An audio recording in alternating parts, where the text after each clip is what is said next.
Students, abstract algebra के इस 7th lecture में हम स्टार्ट करते हैं एक बहुत ही इंपॉर्टेंट थ्योरम, फर्स्ट सैलोस थ्योरम, प्रथम सिलो प्रमेय।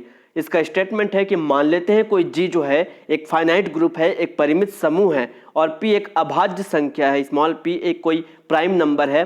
अब यदि p to the power m divides order of g, p to the power m जो है डिवाइड करता है ऑर्डर ऑफ g को, तब G एक ऐसा उपसमूह सबग्रुप रखेगा जिसकी कोटि p to the power m होगी। तो ये प्रथम सिलो प्रमेय का कथन है। इसका प्रूफ हम देखते हैं। सबसे पहले मान लेते हैं G कोई फाइनाइट ग्रुप है, कोई परिमित समूह है और स्मॉल p कोई प्राइम नंबर है, कोई अभाज्य संख्या है। मान लेते हैं p to the power m divides order of G। अब चूंकि ऑर्डर ऑफ G क्या है, G एक परिमित समूह है, इसलिए ऑर्डर ऑफ G हमने फाइनाइट ले लिया है स्मॉल n जो कि परिमित है। हम इस प्रमेय का सत्यापन जो है गणितीय आगमन विधि से करेंगे, मैथमेटिकल इंडक्शन से। तो केस 1 सबसे पहले लेते हैं order of G equal to 1। Order of G equal to 1 मतलब G में एक ही एलिमेंट होगा, और अगर G में एक ही एलिमेंट है तो हम क्या जानते हैं, वो एलिमेंट क्या होगा, खुद आइडेंटिटी होगा। अब यहाँ पर p to the power m जो है इस ऑर्डर ऑफ G को डिवाइड नहीं कर सकता, क्योंकि यहाँ पर ऑर्डर ऑफ G 1 है और प्राइम नंबर कहाँ से शुरुआत होता है, 2 3 5, मतलब मिनिमम 2 से शुरुआत होती है। अब यहाँ पर ऑर्डर ऑफ G 1 है तो p to the power m इसको डिवाइड नहीं करेगा। अगर ये डिवाइड करता तब हम चेक करते हैं कि उसके पास ऐसा उपसमूह है या नहीं। अब ये डिवाइड ही नहीं करता, इसका मतलब इसके लिए थ्योरम जो है ऑटोमेटिकली स्वतः सत्य है। केस 2 मान लेते हैं यह थ्योरम उन सभी समूहों के लिए सत्य है जिसकी कोटि ऑर्डर ऑफ G से कम है। तो जितने भी समूह लेंगे हम जिसकी कोटि ऑर्डर ऑफ G से कम होगी, जिसका ऑर्डर, उन सब के लिए यह थ्योरम ट्रू है, ऐसा हम इंडक्शन हाइपोथेसिस लेकर चलते हैं। मान लेते हैं जेड ऑफ G समूह G का केंद्र है। अब चूंकि जेड ऑफ G समूह का केंद्र है, अब यहाँ पर दो केस लेकर चलते हैं। पहला केस है यदि P जो है वो डिवाइड करता है ऑर्डर ऑफ G को। चूंकि समूह का केंद्र जेड ऑफ G जो है वो एक आबेली समूह होता है, आबेलियन ग्रुप होता है। तो आबेली समूह के लिए जो कॉशी प्रमेय हमने देखा था, उससे क्या होगा, इस जेड ऑफ G के पास एक ऐसा एलिमेंट स्मॉल b होगा कि b to the power p equal to e, या फिर ऑर्डर ऑफ b क्या हो जाएगा, p होगा। मान लेते हैं कैपिटल B जो है जो कि जनरेटेड बाई स्मॉल b, यहाँ पर हमने एक ऐसा अवयव मिल चुका है स्मॉल b जिसका ऑर्डर क्या है, p है। अब इसी स्मॉल b से जनरेटेड एक चक्रीय समूह साइक्लिक ग्रुप बनाते हैं। तो ऑर्डर ऑफ b क्या होगा, इस ऑर्डर ऑफ b के इक्वल हो जाएगा, और ऑर्डर ऑफ b क्या है, p है, तो ये p के इक्वल हो गया। This is equation number 1। अब मान लेते हैं g bar equal to g by b। g और b के इस विभाग उपसमूह को हमने क्या नाम दिया है, g बार। तो ऑर्डर ऑफ g बार क्या हो जाएगा, order of g by order of b। अब चूंकि since p to the power m divide करता है ऑर्डर ऑफ g को, ये हमने शुरुआत में ही मान लिया है, और ऑर्डर ऑफ b क्या है, स्मॉल p है। यहाँ पर हमको मिला order of b equal to small p। अब यहाँ से देखेंगे ऑर्डर ऑफ G को कौन डिवाइड करता है, p to the power m, और ऑर्डर ऑफ B क्या है, स्मॉल p। यहाँ p to the power m और यहाँ स्मॉल p, तो p to the power m minus 1 ये किसको डिवाइड करेगा, इस ऑर्डर ऑफ G बार को। और चूंकि G बार क्या है, G अपॉन B विभाग समूह बना हुआ है, तो इसका ऑर्डर जो होगा ऑर्डर ऑफ G से क्या होगा, लेस देन होगा, क्योंकि ये G का ही क्या है, सब ग्रुप है। अब चूंकि G बार का जो ऑर्डर यहाँ पर हमने क्या देखा, G बार का जो ऑर्डर है ऑर्डर ऑफ G बार, ये ऑर्डर ऑफ G से लेस देन है। और गणितीय परिकल्पना में हमने क्या माना था कि यह प्रमेय उन सभी समूहों के लिए सत्य है जिसकी कोटि, जिसका ऑर्डर ऑफ G से कम है। क्योंकि यहाँ पर G बार का जो ऑर्डर है वो G के ऑर्डर से कम है, इसलिए G बार के लिए ये थ्योरम क्या हो जाएगा, ट्रू हो जाएगा। थ्योरम ट्रू हुआ, इसका मतलब ये जो G बार है एक ऐसा उपसमूह, एक ऐसा सबग्रुप रखेगा। मान लेते हैं वो सबग्रुप है P bar, capital P bar, और जिसकी कोटि क्या हो जाएगी, p to the power m minus 1। क्यों, क्योंकि G bar order of G bar क्या है, p to the power m minus 1 divide करता है ऑर्डर ऑफ G बार को, इसलिए ये p to the power m minus 1 कोटि का उपसमूह रखेगा। अर्थात order of P bar equal to p to the power m minus 1। This is equation number 2। अब कैपिटल P बार किसका उपसमूह है, G बार का, और G बार किस फॉर्मेट में है, ये G बार जो है G बाई B के फॉर्मेट में है, तो उसका जो उपसमूह होगा वो भी उसी फॉर्मेट में होगा। तो मान लेते हैं कैपिटल P बाई B, जहाँ कैपिटल P किसका उपसमूह है, G का उपसमूह है, सब ग्रुप ऑफ G। तब अब ऑर्डर ऑफ पी बार दोनों साइड में ऑर्डर लगा दिए, order of P by order of B, यहाँ से ऑर्डर ऑफ पी की वैल्यू क्या हो जाएगी, order of P bar into order of B. समीकरण 1 व 2 से ऑर्डर ऑफ पी बार की वैल्यू है P to the power m minus 1 और ऑर्डर ऑफ बी की वैल्यू है क्या, स्मॉल p। तो हमको ऑर्डर ऑफ कैपिटल P क्या मिल गया, P to the power m। मतलब ये कैपिटल P क्या है, G का उपसमूह है। मतलब G के पास ऐसा उपसमूह, ऐसा सब ग्रुप मिल गया जिसकी कोटि क्या है, P to the power m। तो G एक ऐसा उपसमूह रखता है जिसकी कोटि P to the power m है। तो थ्योरम क्या है, कैपिटल G के लिए ट्रू हो गया। केस B देखते हैं। अब यदि P जो है not divide order of Z of G, order of Z G को अगर डिवाइड नहीं करता है, उस केस के लिए हम इस समूह जी के वर्ग समीकरण क्लास इक्वेशन का यूज करते हैं। ये होता है क्लास इक्वेशन। अब सिंस चूंकि P डिवाइड नहीं कर रहा है ऑर्डर ऑफ जेड जी को, हमने इस केस B में ऐसा लिया हुआ है, तो जब जेड ऑफ जी को डिवाइड नहीं करता है तो P to the power m भी उसके ऑर्डर ऑफ जेड जी को डिवाइड नहीं करेगा। सिंस चूंकि P to the power m divide करता है ऑर्डर ऑफ जी को, मतलब ये ऑर्डर ऑफ जी को P to the power m divide करता है। अभी हमने देखा P to the power m divide नहीं करता ऑर्डर ऑफ जेड जी को, इसको डिवाइड नहीं करता। अब इसको डिवाइड करता है P to the power m, इसको डिवाइड नहीं करता तो इसको भी डिवाइड नहीं करेगा। Therefore P to the power m इसको डिवाइड नहीं करता। मतलब अगर इक्वल के लेफ्ट हैंड साइड और इक्वल के राइट हैंड साइड में अगर लेफ्ट हैंड साइड को डिवाइड कर रहा है और राइट हैंड साइड में समेशन के सम के फॉर्म में है, तो अगर इसको डिवाइड करता है ऑर्डर ऑफ जी को और इस एक टर्म को अगर डिवाइड नहीं करता तो दूसरे को भी डिवाइड नहीं करेगा। अगर एक टर्म को डिवाइड करेगा तो दूसरे को भी डिवाइड करेगा। जैसे यहाँ पर एग्जांपल के समझने के लिए मैंने ऐसा लिखा हुआ है, सिंस 6 को हम लिख सकते हैं 3 + 3। अब 2 जो है वो 6 को डिवाइड करता है लेफ्ट हैंड साइड को, तो इक्वल में क्या है, प्लस के फॉर्मेट में है। अब 2 डिवाइड नहीं करता 3 को, एक टर्म को अगर डिवाइड नहीं कर रहा है तो प्लस सम में जो दूसरा टर्म होगा उसको भी डिवाइड नहीं करेगा। एक दूसरा एग्जांपल देखिए, 6 से equal to we can write 4 + 2। अब 2 जो है इस 6 को डिवाइड कर रहा है, तो इक्वल के राइट हैंड साइड में अगर 2 एक टर्म को डिवाइड करेगा, जैसे कि 4 को डिवाइड कर रहा है, तो दूसरे को भी डिवाइड करेगा। अगर एक टर्म को डिवाइड नहीं करेगा तो दूसरे को भी डिवाइड नहीं करेगा। कौन से कंडीशन में, अगर राइट हैंड साइड में वो सम प्लस के फॉर्म में हो। तो यहाँ पर P to the power m जो है डिवाइड नहीं करेगा, इसको भी डिवाइड नहीं करेगा, इसको डिवाइड नहीं करेगा। अब देखिए ऑर्डर ऑफ, हाँ इसलिए जो इसको डिवाइड नहीं करेगा, सम के फॉर्म में समेशन को हटा दिए, इसको डिवाइड नहीं करेगा। हम क्या जानते हैं, CA जो होता है order of G by order of NA होता है, तो इसके जगह पर हमने क्या लिख दिया, CA। तो P to the power m not divide CA। अब सिंस CA की वैल्यू ये होती है, ऑर्डर ऑफ G क्या हो जाएगा, CA into order of NA।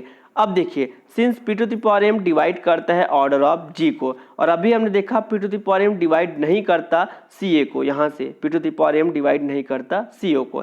अब देखिए यहाँ पर भी इक्वल के लेफ्ट हैंड साइड में इसको डिवाइड करता है P to the power m, और राइट हैंड साइड में अब चूंकि यहाँ पर डॉट मल्टीप्लिकेशन का फॉर्मेट में, तो जब मल्टीप्लिकेशन का फॉर्मेट में हो तो लेफ्ट हैंड साइड के अगर किसी को डिवाइड कर रहा है तो राइट हैंड साइड भी डिवाइड होना चाहिए। अब देखिए P to the power m इसको डिवाइड करता है तो राइट हैंड साइड में इसको डिवाइड नहीं कर रहा है, मतलब इसको डिवाइड करेगा ही, इसलिए P to the power m divide करेगा ऑर्डर ऑफ NA को। जैसे एग्जांपल के लिए 6 इक्वल टू हम क्या लिख सकते हैं, 2 × 3। अब 3 डिवाइड करता है 6 को लेफ्ट हैंड साइड को, तो राइट हैंड साइड को भी डिवाइड करना चाहिए। अब 3 एक टर्म को डिवाइड नहीं कर रहा है तो दूसरे को तो डिवाइड करना ही चाहिए, क्योंकि मल्टीप्लिकेशन का फॉर्मेट में है। तो अब P to the power m divide करता है ऑर्डर ऑफ NA को, और NA क्या होता है, G का उपसमूह होता है, तो ऑर्डर ऑफ NA जो होगा लेस देन होगा ऑर्डर ऑफ G के, बट नॉट इक्वल होगा। तो चूंकि ऑर्डर ऑफ NA का जो कोटि है G की कोटि से कम है, तो गणितीय परिकल्पना क्या कहती है, G की कोटि से कम कोटि वाले उपसमूहों के लिए थ्योरम सत्य है।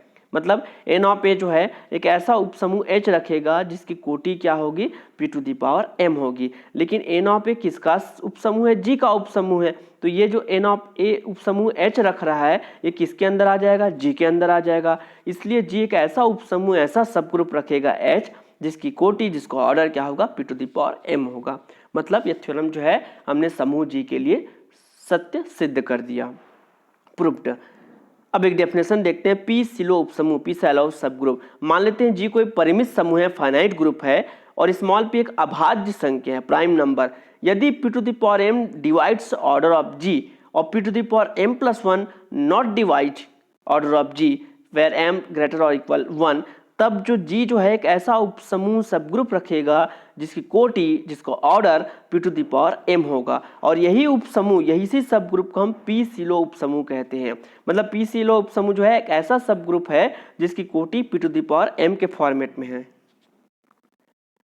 संयुग्मी उपसमूह, कॉन्जुगेट सब ग्रुप, मान लेते हैं जी के कोई दो उपसमूह हैं, सब ग्रुप्स है ए और बी, वे आपस में कॉन्जुगेट संयुग्मी कहलाते हैं। अगर हम इस तरह से लिख सकें A equal to G B G inverse, जहाँ स्मॉल जी जो है कैपिटल जी का ही एलिमेंट है। अगर A equal to G B G inverse लिखते हैं तो ए और बी आपस में संयुग्मी है। अगर X equal to G Y G inverse लिखते हैं, जी इनवर्स, तो एक्स वाई के संयुग्मी हो जाएगा। एक दूसरा डेफिनेशन देखते हैं, द्विक सह समुच्चय, जिसे डबल कोसेट कहते हैं। समुच्चय ए एक्स बी, जो सेट है ए एक्स बी, इसी को ही जी में ए का तथा बी का एक द्विक सह समुच्चय कहते हैं, ए और बी का डबल कोसेट कहते हैं। और इसके एलिमेंट्स किस फॉर्मेट में होते हैं, A X B equal to collection होगा A X B, where A जो है बिलोंग करेगा कैपिटल ए में and B belongs to capital B. तो इस प्रकार के सेट को हम डबल कोसेट कहते हैं। अभी क्वेश्चन देखते हैं, मान लेते हैं ए बी जो है वो सब किसी समूह जी के परिमित उपसमूह है, तब order of A X B जो होगा वो इसके इक्वल हो जाएगा, order of A into order of B upon order of A intersection X B x inverse. अब इसका प्रूफ देखते हैं। मान लेते हैं ए और बी जो है किसी समूह जी के परिमित उपसमूह, फाइनाइट सब ग्रुप्स है। अब हम क्या कर रहे हैं, एक मैपिंग ले रहे हैं, कहाँ से, ए एक्स बी से ए एक्स बी एक्स इनवर्स। इस प्रकार डिफाइन करते हैं कि टी ऑफ, इसका एलिमेंट लेते हैं, इसका एलिमेंट किस फॉर्मेट में होता है, small A X small B equal to, अब इसमें मैपिंग लगाएंगे तो इसका एलिमेंट मिलना चाहिए, तो इसका एलिमेंट किस फॉर्मेट में होगा, A X B x inverse for all A belongs to capital A and B belongs to capital B. हमने इस तरह से डिफाइन कर दिया। हम ये दर्शाएंगे कि टी जो है वो 1 1 और ऑन टू है, एकाकी और आच्छादक है। तो सबसे पहला हमने ऐसा लिख लिया है, टी एकाकी है, 1 1 है। इसके लिए हमको क्या प्रूफ करना पड़ेगा, हमको ये प्रूफ करना पड़ेगा T of X equal to T of Y ले तो एक्स इक्वल टू वाई है, तो T of A one X B one equal to T of A two X B two ले, और हमको क्या मिल जाए, A one X B one equal to A two X B two. तो मान लेते हैं कि टी ऑफ ये इतना इक्वल टू टी ऑफ इतना, तो जब इसमें अप्लाई करेंगे तो A one X B one X inverse होगा, और इसमें अप्लाई करेंगे तो A two X B two X inverse होगा, क्योंकि टी को हमने वैसा डिफाइन किया है। अब इसके राइट साइड से हम मल्टीप्लाई करते हैं एक्स का, तो ऐसे मल्टीप्लाई करने पर एक्स इनवर्स इंटू एक्स क्या होगा, आइडेंटिटी हो जाएगा, इसको हमने रीजन में दे दिया है। अब बी वन इंटू ई, ये बी वन हो जाएगा आइडेंटिटी एलिमेंट से, और इधर B two into E B two हो जाएगा, यहाँ पर हमने ऐसा लिख दिया। तो ये वैल्यू आ गई, हमने इसके इमेज को इक्वल लेकर चला था और एलिमेंट सेम आ गया, मतलब टी एकाकी है, 1 1 है। सेकंड हम प्रूव करेंगे टी ऑन टू है, टी आच्छादक है। तो इसके लिए क्या है, चूंकि हमने डिफाइन ऐसा किया है कि T of x B equal to ये है, मतलब ये जो सेकंड सेट है A X B x inverse, प्रत्येक इसके हर एक एलिमेंट जो बिलोंग कर रहा है सेकंड वाले सेट के लिए, कोडोमेन के लिए, उसके लिए देयर एग्जिस्ट मिलेगा, क्या मिलेगा, एक्स बी मिलेगा पहले सेट में डोमेन में, इस प्रकार कि जब टी ऑफ एक्स बी ले तो ये वैल्यू मिल जाए, मतलब टी जो है आच्छादक है, ऑन टू है, तो टी एकाकी और आच्छादक हो गया। और हम जानते हैं कि अगर कोई दो सेट एकाकी आच्छादक है, 1 1 ऑन टू है, तो उनके ऑर्डर सेम होंगे, उनके कार्डिनल सेम होंगे, तो उनके जो ऑर्डर हैं दोनों के क्या हो जाएंगे, सेम हो जाएंगे। अब यहाँ पर order of A X B x inverse, इसको हम क्या लिख सकते हैं, चूंकि फॉर्मूला ये होता है ऑर्डर ऑफ एच के का, order of H into order of K upon order of H intersection K. तो यहाँ पर क्या हो जाएगा, order of A into order of x B x inverse अब on order of A intersection X B x inverse. इस फॉर्मूले का हमने यहाँ पर यूज किया है। अब चूंकि ऑर्डर ऑफ बी जो होता है वो order of x B x inverse के एग्जैक्ट इक्वल होता है, इसलिए यहाँ पर इसके जगह पर क्या लिख दिए, ऑर्डर ऑफ बी, और यही हमको क्या करना था, प्रूफ करना था। अब एक देखते हैं सेकंड सालोस थ्योरम। जैसे फर्स्ट सालोस थ्योरम हमने देखा, अब यहाँ पर देखते हैं सेकंड सालोस थ्योरम। मान लेते हैं जी कोई फाइनाइट ग्रुप है, परिमित समूह है, और स्मॉल पी एक अभाज्य संख्या है, प्राइम नंबर है। अब यदि P to the power N divide करता है ऑर्डर ऑफ जी को, लेकिन P to the power N plus one divide नहीं करता ऑर्डर ऑफ जी को, तब P to the power N कोटि का P to the power N order के जो दो उपसमूह होंगे जी में, दो सब ग्रुप्स होंगे, वो आपस में कॉन्जुगेट होंगे, आपस में संयुग्मी होंगे, ऐसा ये द्वितीय सेलो थ्योरम कहता है। चलिए इसका प्रूफ देखते हैं। मान लेते हैं जी कोई परिमित समूह है, फाइनाइट ग्रुप है, स्मॉल p अभाज्य संख्या है, और ये भी मान लेते हैं p⁴n डिवाइड करता है ऑर्डर ऑफ g को, पर p⁴n+1 डिवाइड नहीं करता ऑर्डर ऑफ g को।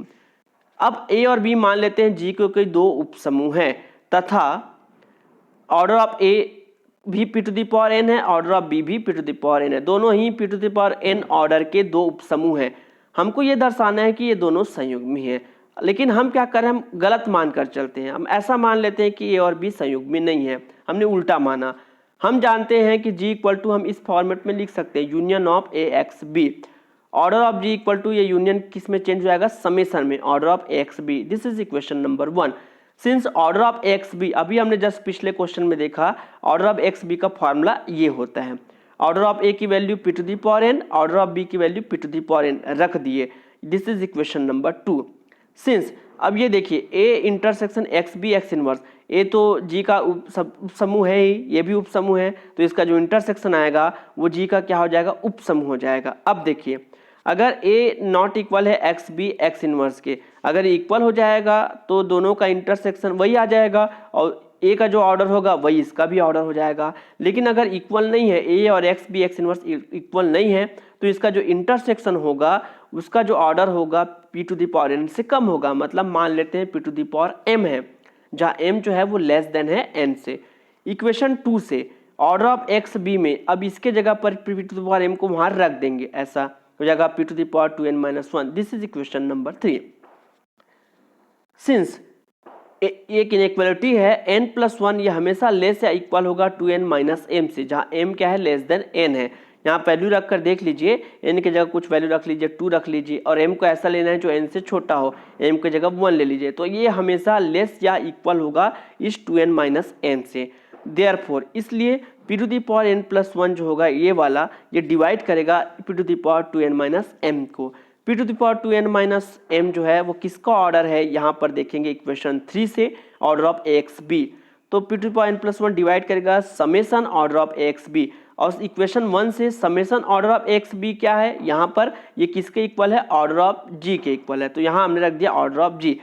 देखिए अब ये क्या मिल गया, जो कि एक विरोध है मिला, p⁴n+1 यहाँ डिवाइड कर रहा है ऑर्डर ऑफ जी को, लेकिन हमने क्या माना हुआ है कि p⁴n+1 डिवाइड नहीं करेगा ऑर्डर ऑफ जी को, पर वहाँ पर क्या आ गया, यहाँ पर आ गया p⁴n+1 ऑर्डर ऑफ जी को डिवाइड करता है, जो कि एक कंट्राडिक्शन है, जो कि विरोधाभास है। ऐसा इसलिए आया क्योंकि हमने यहाँ पर क्या लेकर चले थे, ए और बी संयुग्मी नहीं है लेके चले थे।